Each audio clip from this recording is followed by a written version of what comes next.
Hello दोस्तों, नमस्कार। Welcome to my channel. Happy Sunday, enjoy your Sunday. कैसे हो आप सब? तो मेरी जो आज की कहानी है, उस कहानी का नाम है धीरे धीरे सब कुछ होई। एक लड़का था, अरविंद। अरविंद जो था बहुत ज़्यादा जल्दबाजी करने वाला लड़का था। वो कोई भी काम शुरू करता तो उसको 1-2 महीना करके प्रॉफिट नहीं दिखता तो बंद कर देता था। ऐसे ही उसका शेड्यूल बना हुआ था।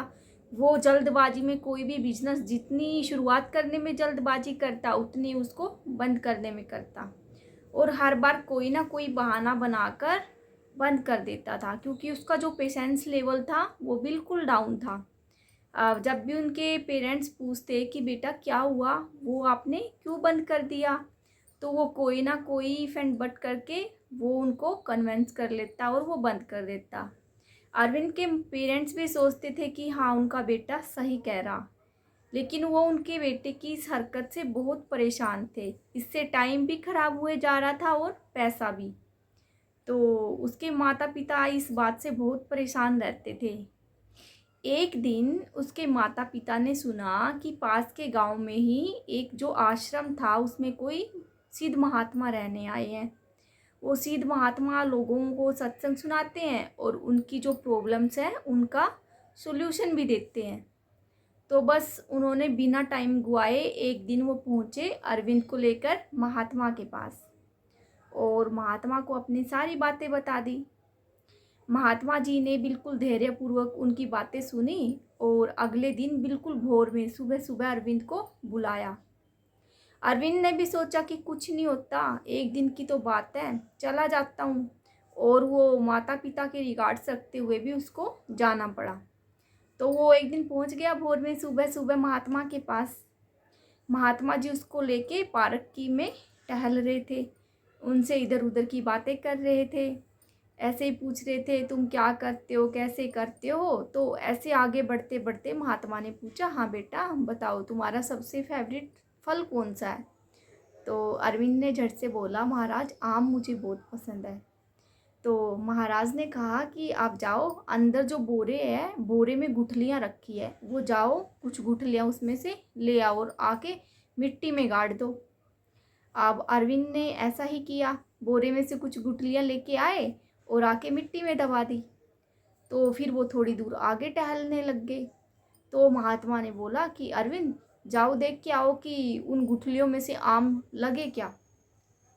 अरविंद कुछ हैरान सा हो गया कि महात्मा जी कैसी बातें कर रहे हैं, अभी तो मैंने गुठलियाँ ज़मीन में लगाई हैं।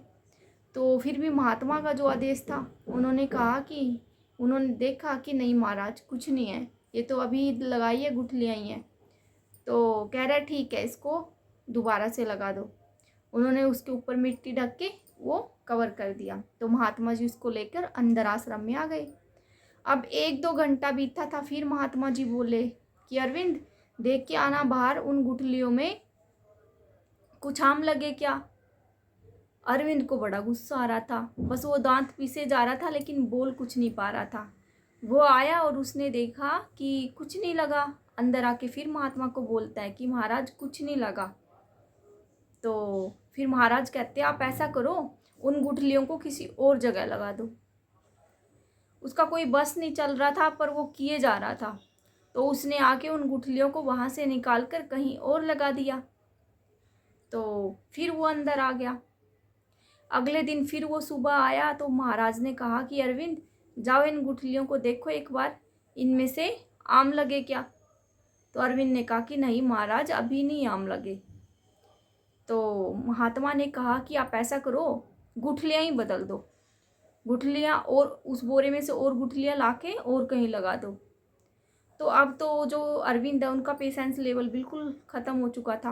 वो गुस्से में महाराज को बोलते हैं कि महाराज जी आप तो बड़े अच्छे संत प्रतीत होते हैं, आप में क्या बिल्कुल भी दिमाग नहीं है। आपको नहीं पता क्या, पहले गुठलियाँ लगेगी, फिर कुछ दिन के बाद इनमें से अंकुरित निकलेगा, फिर पौधा बनेगा, फिर फल बनेगा, और फिर फिर फूल बनेगा और फिर फल बनेगा। आप तो अच्छे प्रतीत होते हो, फिर भी आपको समझ में नहीं आता। तो इस पर महाराज जी जो है उसकी तरफ देख के कहने लगे कि अरविंद गुस्सा मत हो, मैं यही बातें तुम्हें समझाना चाहता था। मुझे भी पता है कि कोई भी फल लगाते हैं, जब कोई भी बीज हम लगाते हैं उससे पहले अंकुरित निकलता है, फिर पौधा बनता है, फिर फूल बनते हैं और फिर फल बनता है।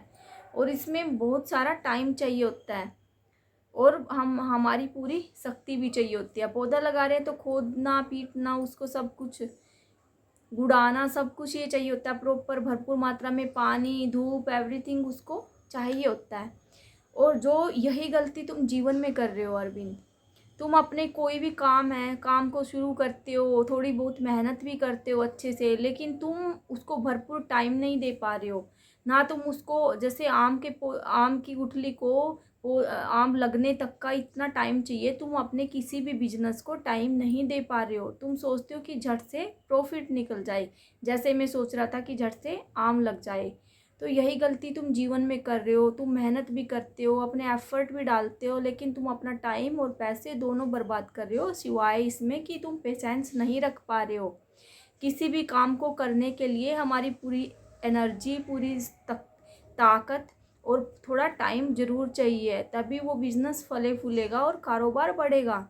ऐसा नहीं है कि हमने आज कोई बिज़नेस खड़ा किया, उसके 1 महीने के बाद हम ये कह रहे हैं कि हमें प्रॉफिट भी मिलना शुरू हो जाए। किसी भी काम को करने में जीवन में पेशेंस का होना बहुत ज़रूरी है। इसलिए अपने पेशेंस को बनाए रखें, निरंतर मेहनत करते रहें, प्रयास करते रहें, तभी जाके आप किसी भी काम को करने में सफल होंगे। तो ऐसा गुरुजी ने आम के उदाहरण के साथ अरविंद को अच्छी तरह से समझा दिया। अब अरविंद जो है वो बिल्कुल अच्छी तरह से समझ चुका था कि मुझे क्या करना है। अपने बिज़नेस, कोई भी बिज़नेस करना है, उसको टाइम देना है। ऐसा नहीं है कि यहाँ पे मेरी दुकान या बिज़नेस नहीं चला, मुझे 2 गली छोड़ के या वो टाउन ही छोड़ के दूसरी जगह खोल दी फिर चलेगा। नहीं, ऐसा कुछ नहीं होता है। अपने किसी भी काम को करने में, पढ़ाई को, बिज़नेस को, जॉब को करने में थोड़ा बहुत टाइम दो और फिर आपको देखो। तो थोड़े दिनों में अरविंद ने यही रूल फॉलो किए और देखते देखते वो एक बहुत अच्छा बिजनेसमैन बन गया। कैसी लगी आपको मेरी कहानी? Please mention in comment box. Thank you. Bye bye.